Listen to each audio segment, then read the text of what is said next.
Bíladagar orkunnar hefjast í vikunni en bíladagar eru eins konar árshátíð áhugafólks motorsport. Bílaklúbbur Akureyrar sér hátíðina og þessa dagana nóg að gera í undirbúningi. Það bara bullandi vinna, stórir bíladagar og þeir byrja á fimmtudaginn klukkan 7, fyrstu viðburðirnir og svo bara það fösta laugardag og sunnudag. Þetta orðið svona fastur punktur hérna á sumrin á Akureyri. Hvað hafa bíladagar verið haldnir oft? Já, þetta var haldið fyrst, það þarf að segja götuspyrna í götu hérna neðan við hjá okkur Tryggvabraut 1993 og hérna heitir svo bíladagar allt svo 97 og svo færu okkur hérna upp yfir og við erum búin að vera þar síðan á planinu hérna en þetta þá búið að vera í... Það byrjaði hérna 2012 sem við fluttum alla viðburðina, þetta var orðið á öllum bílaplönum út allt að redda sér aðstöðu en svo hefur búið að vera allir viðburðirnir hér, allir keppnisviðburðirnir og bílasýningin í Boganum hjá Þórsheimilinu.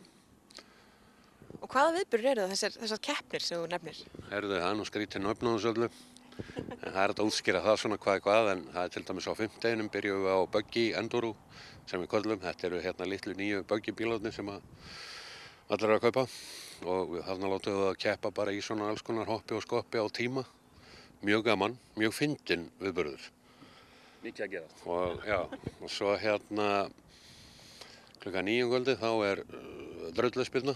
Þá það bara stór leðjupittur sem að fólk kemur bara á heimilisbílum og þrumar út í botinn, út í damminn og sér hvað kemst langt.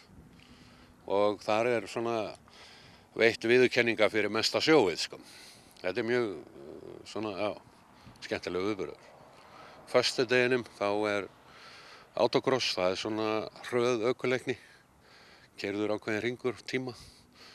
Það ekki svona eins og ökuleikni svona eins og við höfum þekkt hana, þá ertu að stoppa á einhverju spýtu á bakka.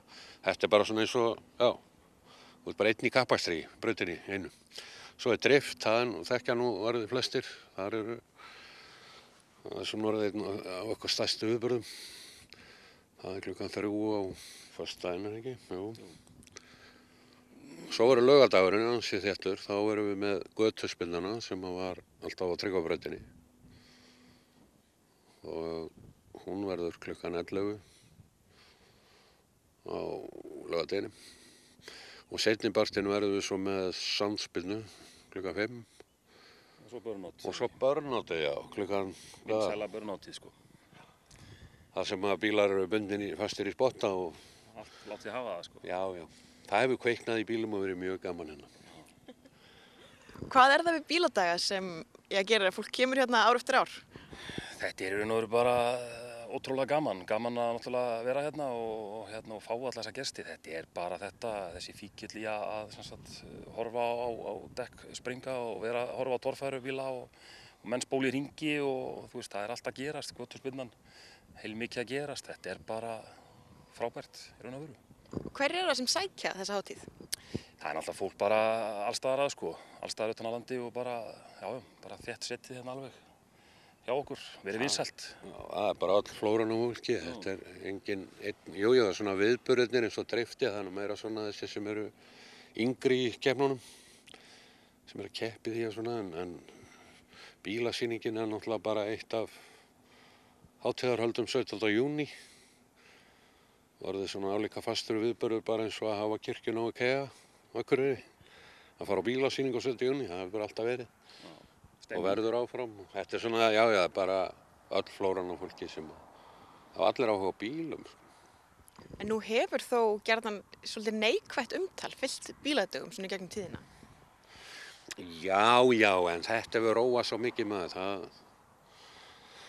Náttúrulega róaðist aðalega þegar við fluttum hingað með alla viðburðina og erum með spólsvæði hérna til að mann geti fengið útrás á nótunni og náttúrulega mælust til þess að menn nýti sér það en ekki að vera að spóla á göttunum og það okkur mikils verið að menn hægi sér. Það skiptir öllu, sko.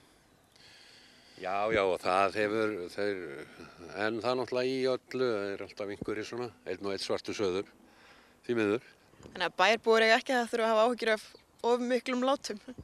Nei, við auðvitað reynum að gera allt sem í okkar valdi stendur til að fá fólk til þess að vera hér og eins þeir sem ætla að spóla á kvöldin og nóttin eða fram á kvöld að þeir eru náttúrulega bara hér og það er vel sótt og það skiptir höfuðmáli að við getum haldið svona mót að allir séu með okkur í að gera þetta sem best. Það breytti auðvitað heilmiklu fyrir Bíladaga þegar þið fengu þessa aðstöðu hérna en þið látið ekki þar við sitja því það eru framkvæmdir í gangi. Herðu, já, við erum í rauninni með alla viðburðina bara að keppa hér á framtíða bílastæðin okkar og höfum látið það duga og náttúrulega frábært að hafa haft að tækifæri að geta keppt á því, það er það stórt og langt. En það verður vonandi breyting á því á næsta ári að þá opnum við vonandi spyrnubrautin okkar langþráðu og það er verið að vinna í því bara núna í vetur og sumar og vonandi næsta klára spyrnubrautina fyrir næstu bíladaga. Hvers virði er það fyrir bílaáhugamenn að hafa flotta aðstöðu hérna? Þetta skiptir náttúrulega öllu máli sko. Þetta er bara alveg ótrúlega magnað og eins og hann kom inn á þá náttúrulega við erum komin með brautirnar þarna sem eru í smíðum núna að þá náttúrulega skiptir þetta öllu máli að geta bara verið með þetta allt hér á okkar svæði og það er náttúrulega bara frábært og þetta er náttúrulega bara ótrúlegt að geta haft svona svæði sko. Það er ekki sjálfgefið.